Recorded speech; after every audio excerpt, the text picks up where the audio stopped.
So we need to open up our hearts. Many times it's not as easy. It's easier said than done. But today we are receiving the encouragement that we should be rich in mercy just as God is rich in mercy. Now let's talk. We'll have two case studies today in dealing with the social media conversations that we've been having. Also, does anyone want to read the first story for today? Anyone? It's on the screen. Quickly.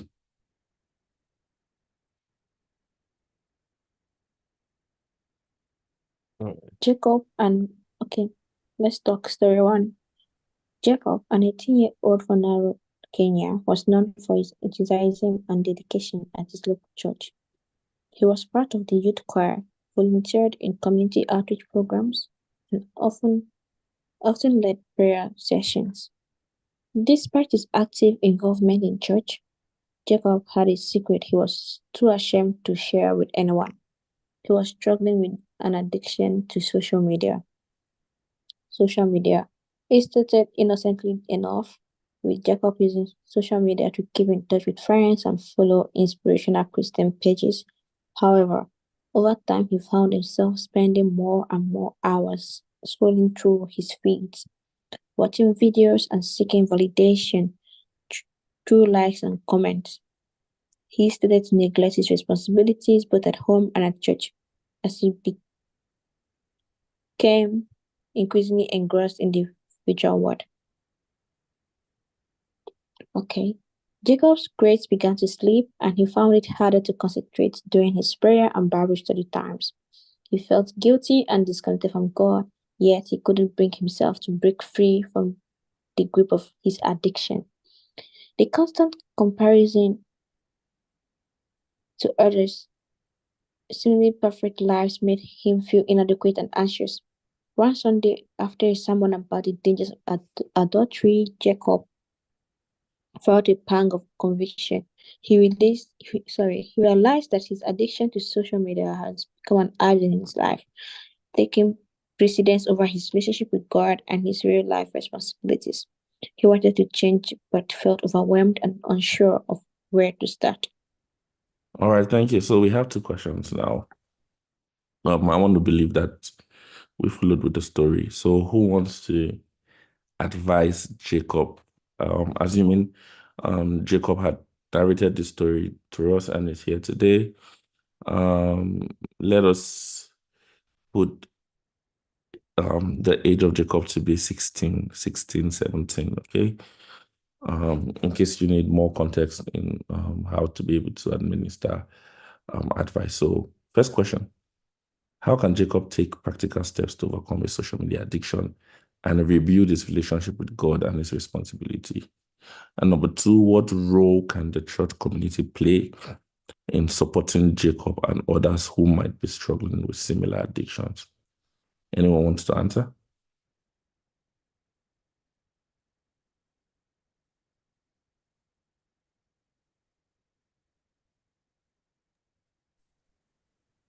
I was thinking something that I really want to answer first, but from according to what I from the story,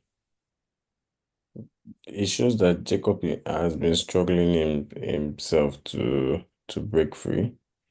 So I believe that it's not enough. His desire to want to change is not enough. He needs help. So yeah, I believe he has to talk to someone he respects and looks and that he trusts that can lead him back to God. So I believe Jacob needs help. So that is one of the practical steps. I think that's actually what will help him if he submits himself to authority and someone that can help him and gradually, bring him back in steps. And what role can the church community play in supporting Jacob? Um, church community, I don't know. If they are just like we said yesterday, if the church generally is just, more supporting, and the church can, show more mercy and the love of God towards Jacob, letting him know that although he has a problem, there is room for redemption. There is room for him to change, and there is room for him to be restored. So just being supportive and all that. I think that's what I can think of at the moment. Thank you, sir. Okay. Anyone wants to say something about this? Yes, yes. All right, go ahead. Sorry, I've been trying to talk since. Um, for the first one, I would say that does it? I think yesterday or 2 days ago we were talking about putting God first and not going to the first thing in the morning is to first of all pray before adhere to or give in to social media. So I can just say that he can restrict some apps from running Okay. from a certain duration of Mm-hmm. time, and Mm-hmm. also like set his timer Mm-hmm. for prayers. So once his time for prayers reach, the alarm goes off, and it brings a consciousness to his head. Oh, but I have to pray now. Understand? And restrict some time to social media, and also give be accountable to somebody. I Mm-hmm. don't know how to start doing this now. So be accountable to somebody. So they'll be like, okay, today how many hours did you spend on social media, on what apps and what were you did you feed your mind with? Did you get? So that's one I can think of. And also he should be so conscious that okay, he's not mindlessly going through social media. Mm-hmm. That um whenever he catches himself, fine, he stops. He goes about doing other things. Another thing I can do is he can get busy. I think if you're not busy doing something, then you just want to just go through your phone. But if you're so engaged with doing things, you won't have the mind to just go through your phone just like that. Mm-hmm. So he can get his mind busy, get himself busy doing other things. Like he volunteers in church or other things. So he can just add more things to his schedule in a day and see everything just turn out in place. Or he can go on that route of deleting those apps from his phone and just keep the necessary apps on his phone. If at the moment he's so keen to WhatsApp or other things, can tell people, okay, reach me only by calls and text messages. Then he deletes WhatsApp, Instagram, all the social media networks, platforms. And he can start with 1 week, 5 days, 2 weeks, then he sees that gradually he just have power and control over those things. So for the church supporting Jacob, we should all know that we're all prone to it. So nobody is perfect if it comes to social media. So that's why I said accountability comes into place. Is that's be accountable to somebody, and don't bash him anyhow like that. Like okay, we spend time in hours on social media. So if they see that he wants to be accountable, they can give him more responsibilities in church. Okay, you're so good at this. So can you do this more? Can you add this? So it makes him see okay, he's being helped, but he's also building himself all around. Praise God. Okay, hallelujah. You made some important points like discipline, structure is very important. For example, this is 2024. Since 2020, I do not have social media notifications. So if I'm on WhatsApp, it's because I want to be. If I'm on Instagram, it's because I want to be. The only notifications that comes to my phone is Telegram, I think. Telegram. And and Telegram because that's where I have my work management group. So um I would not want to miss any um work alert, right? Message as relates to anything that could be urgent. Even from my own work email, I have structure in checking in specific hours not to miss notifications, but I don't even have work notifications on my direct work email. So structures are very important. Delete the apps that are not relevant and not contributing to your progress. Get involved because taking these apps makes room for a void. And if that void is not filled, it's going to lead you more. So, how can the church help? we can help in pointing him towards more useful content. Oh, I know this page on Instagram that's going to help you with your life. Or I know these apps that you can engage on that can help you. Church can also help in producing more content. I see many churches have tried, but we haven't seen um, any break in the tech social media space in the church that is encompassing. So I mean social media that would allow for Christians to be able to connect and where people can really go and post. You know that when you go on this app, what you majorly are seeing would be godly content. That I think we can try and thrive because many times many people talk about Christian content being restricted on social media. Maybe there are many truths to that. Maybe some things are censored and seen as religious or in a certain type of way. So we can also build apps where people can, if you're working tech, you can think of things like children apps, right, where children can go, they can have fun, where parents, because yesterday we're talking about parenthood and social media. Was it yesterday? Right? And when I was encouraging that when we have kids, we must, what did I say? Who can remember what I said about kids' consumption of content? What did I say? Who can remind me? You talked about monitoring and Maybe restricting someone content. else that's not you or Toby. Oh, sorry. What did we say about children, app, and content? Okay, we don't have time. Any of you can answer, both of you, either one of you can answer. Okay, you talked about restricting the apps that they watch and that like some apps have been made that you can monitor what they're watching. And before you allow your kids watch some cartoons now because of what's going on, you have to first watch it or you watch it with them and correct them as okay, this is a good attribute to you can emulate this. This is not a good attribute, you shouldn't.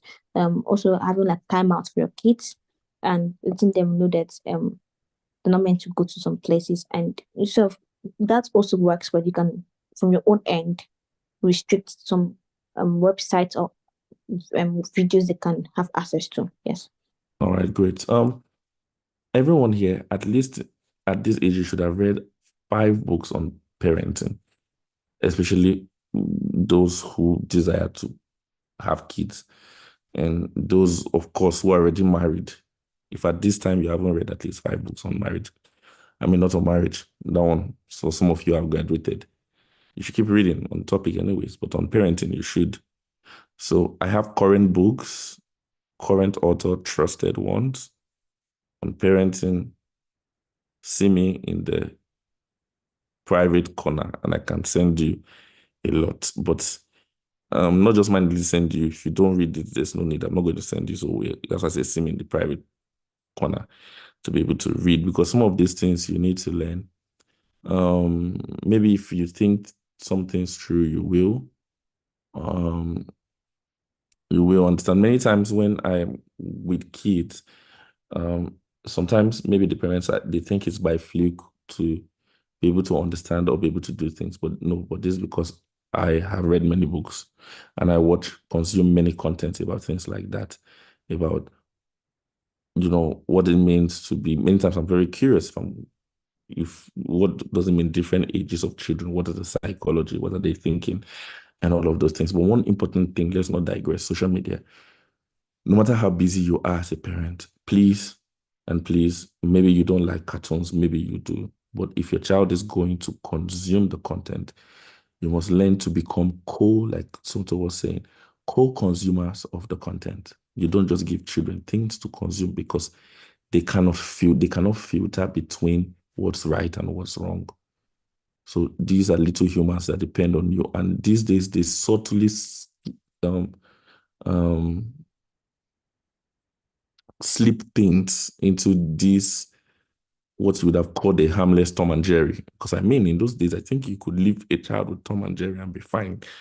I mean, the child just going to laugh and you just know that this mouse is very troublesome. So maybe one lesson is good enough and that's it. Maybe depends on your own bias. Tom is Not smart. Jerry is smart. Tom is a bad person. No, I think Jerry is. I don't know. I think some days I support either. It depends on what happened in the particular time. So learn to consume what the kids will be consuming. So we can play supportive roles in the point of accountability. I don't think this particular question is that deep on castigating them. I think, like somebody said, almost everyone, if we're not careful, are prone to social media addiction in a certain way, even if it's not, like I said, social media. Most of us are so, maybe the word social media, what we think is an influencer, maybe for someone like me that vlogs. But truthfully, if you look at most people who really use social media in the sense of that they are not the greatest consumer of content, but that's another conversation for another day. But when we talk about social media, we're talking about everything, like I mean in this study, everything digital consumption, right? And it's very easy when we talk about entertainment. I don't know if you've seen the latest discussion around dopamine, right? People are doing dopamine fast and all of these things. But maybe we can talk about that in conclusion tomorrow. So we have another story. Who is going to read? I guess we concluded on this. Who wants to read this? Okay. Story I can 2. read that. Mary. Oh, sorry. One second. It's okay. No, you can go on. Okay. So story 2. Mary, a 16-year-old high school student from Kampala, Uganda, was a devoted Christian. She was active in her church youth group and known for her strong moral values. However, as she began spending more time online, she found herself in a challenging situation that tested her faith and principles. Mary had joined several social media platforms to connect with friends and share her interests. One day, she received a friend request from a boy named Alex, who attended a neighboring school. They started chatting, and over time, their conversations became more frequent and personal. Alex was charming and seemed genuinely interested in Mary, making her feel special and appreciated. Okay.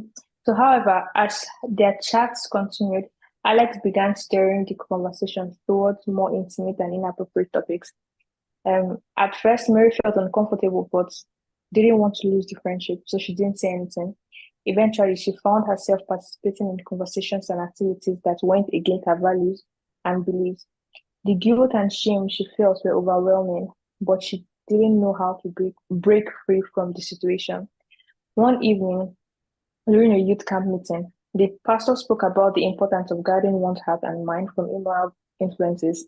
Mary felt as if the message was directed to her. She knew she needed to make a change, but feared the consequences of confronting Alex and admitting her mistakes to her friends and family. Thanks, Lydia. So the question, what steps can Mary take to end an inappropriate conversation with Alex and realign online activities with her Christian values? And then the same way, how can she seek support from church community and trusted adults to overcome this challenge and regain a sense of self-worth? Yeah. Is someone going? Yeah, go ahead. All right. I think Mary needs to speak with the leader of the church. I mean, if the boy has been, disturbing her for that long, I mean, I think she needs to speak with the pastor, especially considering he has already, maybe said something in a sermon concerning that. So I think she needs to speak with the pastor and tell him the things that's been going on. And then also limit her interaction with this person because the person is not going in the way that she wants to go or the way that is appropriate. So first of all, she needs to speak with the leader of the church and also cut, in fact, not even limit, cut ties with that person. Yeah, cut ties with the person. And then how the church can support the church can support her by, advising her. She can get someone that, maybe a lady or a more mature lady, to actually advise her on, you know, relationships and what she should do and, general advice like that. Yeah, Mhm. thanks. And yeah, if a faceless person is chatting a child of God, what should a child of God do? And having an appropriate conversation. What, for example, do you think you should do in that moment from the beginning? Just don't Dr. talk to the Lemeka. person. Hmm? If a faithless person is talking with a child of God Faceless. or faceless and is doing what? Hmm? And It's You chatting don't with you don't a engage child of God. you don't Yes. engage with the conversation. What did you say? yes, Don't don't engage in engage in the such a conversation. conversation. Okay. Anybody has more advice on this case? I think just like what I've been learning this week, whether the person has face or not, what we should try to Allow the Lord to minister. what do you say, Father? No, just yes, face or not face, because Yeah, Alex is a face. yeah, because from one of the things I've learned this week is that um as the child of God, just like we've been saying that we have to be able to represent God in social media. Whatever we can't really allow in public, we shouldn't allow in private.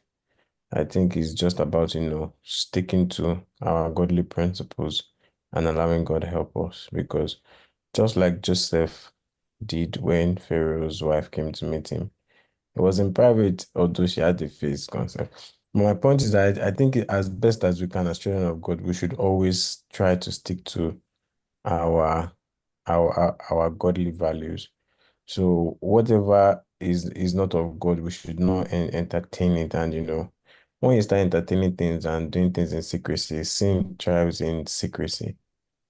So cut it from the beginning. Don't let the seed grow. Whatever is already being shady or looking somehow, I think it's always better to cut it from the beginning.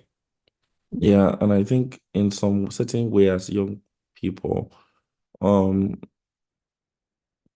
your mind craves, I don't know what the right word to use, adventures. Does that make sense? And for most people, social media gives the ability to live in a world that looks like it's unseen. Does that make sense? Someone tell me if that makes sense. So Yeah, it's sort of like Yes, it does. you can describe. live a separate life, and there is always this illusion like I would be done with it when I want to be done with it, right? So the devil makes it delusional like it's not a real world. So most times people would want to push the it's the same way where you have things that people are called keypad warriors, right? Where people push a certain kind of personality, negativity on things. So the kind of most times that's a cowardice spirit. Many things that they probably couldn't really say to people. They go behind their keyboards, but I don't think that should be a child of God. They exist to be able to do that. So many times, most people, the devil tries to, and that comes from idleness sometimes, and that's why we must be focused on the will of God for our lives. So when the person is idle, the devil can begin to create for you a secret, hidden world where, it creates a false sense of fulfillment. And like Toby was saying, face, no face. The Bible says that whatever we do must be to the glory of God. So some things creeps in on us, honestly. It may be as a result of downtime, stress, and all of those things. Although we're supposed to live in fellowship and guard our hearts frequently, but let's say sometimes there are rooms where these things happen. But the moment that the light of God shines on it, you must terminate. You must terminate. You must not give any foothold for the enemy. So that's about our social media discussion for today. Anyone wants to guess what I have a story? question. Okay, Sorry. can you type it in the chat Okay. or quickly ask? All right. This one that said regain her self-worth. Is it in what area, in what aspect, around? Okay, we can go back to the story some other time Okay. and look at the self-worth, okay? All right. Thank you, Pastor. All right, yeah. So today we were supposed to look at, but time had gone. With about the alabaster box. So we're supposed to talk about more about generosity. We'll look at it tomorrow. Something interesting I found about these Bible verses. Maybe we can take a screenshot and go read. We would talk about it tomorrow. So any further questioning for today? Can someone just summarize the entire week for them, their experience with what we have been learning the entire week? Toby, let me hear from you.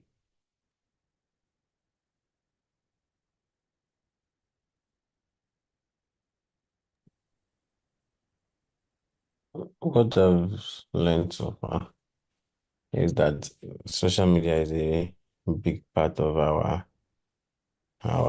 generation now.